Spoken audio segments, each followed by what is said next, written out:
Hey, what is going on, guys, and welcome back to the channel. Today we're taking a look at a trade paperback from Image. Normally we only look at hardcovers or oversized hardcovers here, but this book was special and I wanted to showcase it, and that is Zoe Thorogood's It's Lonely at the Center of the Earth. So without further ado, let's take a look at this book.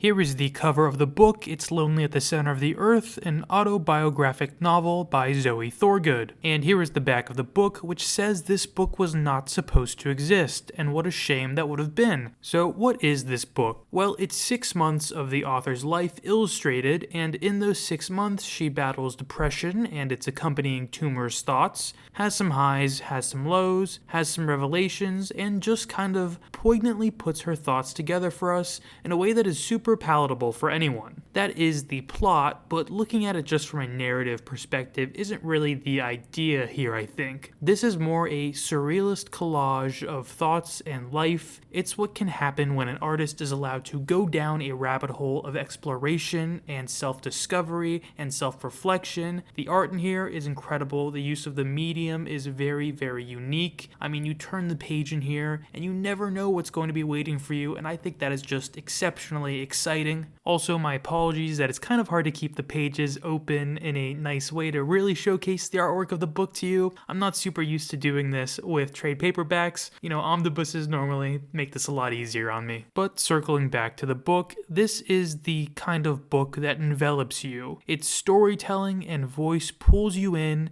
and it makes you feel like you're actually having a conversation with Zoe. It's funny because there's a moment in this book where Zoe remarks on the fact that she went to a comic convention and everyone was telling her that her book was relatable. That was kind of the word of the day for her there. Everyone was saying it was relatable, and I couldn't help but think as I was reading this book, I was like, you know, this book is really relatable to me. Not even entirely just because of the bad thoughts she was having, which I think everyone has bad thoughts sometimes, so that's part of the reason that is inherently relatable. But also, she, has a theater background. She loves comics, obviously. She plays Binding of Isaac on the Switch, so do I. She has an Oculus. She does VR chat. I've done that too. She was looked at as a weird kid in school. I just saw a lot of similarities, which I think is part of the genius and part of the intention of the book as well. I will tell you though, this book is an emotional roller coaster. I mean, it addresses a lot of powerful things, and it feels like the kind of story that we really shouldn't be privy to. It feels like we are flies on the wall of her life, and we shouldn't be here seeing all these things and hearing all these thoughts,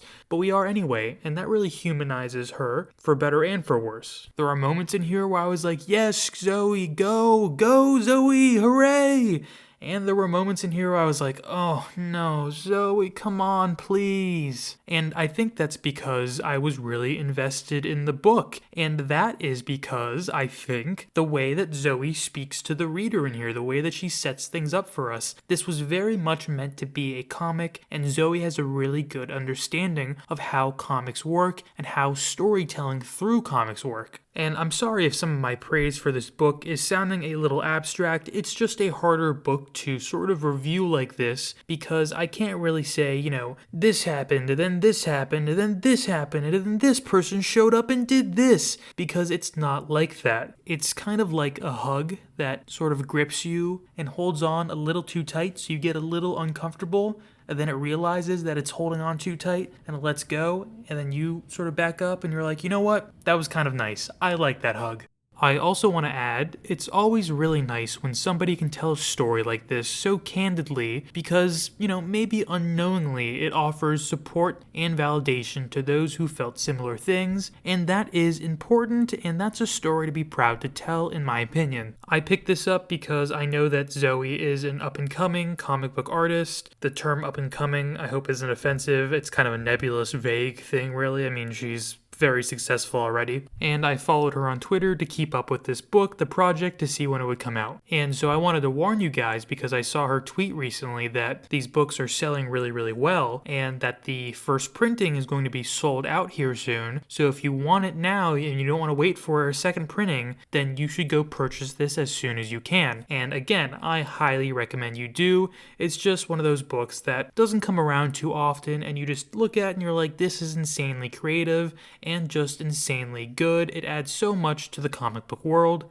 thank you for creating this. So what is the verdict, guys? Did I at least pique your interest a little bit? I think lightning struck here, and this book has the potential to mean a lot to a lot of people, mean a lot in the comic book world, and probably win a lot of awards. So please do let me know if you plan on picking this book up. It's also very inexpensive, guys, so again, I say just give it a shot. It's not too often that we get such a good autobiographical graphic novel. A lot of popular comic books today are complete fiction, so maybe take a break from that for once and kind of see what else is out there, see what people in the comic book world are doing with their non-fiction stuff. I always think it's nice to be able to read a little bit of both. Thank you guys so much for checking out this video. I really appreciate it, and I hope you have a great rest of your day. Don't forget to like, comment, and subscribe. Thank you all.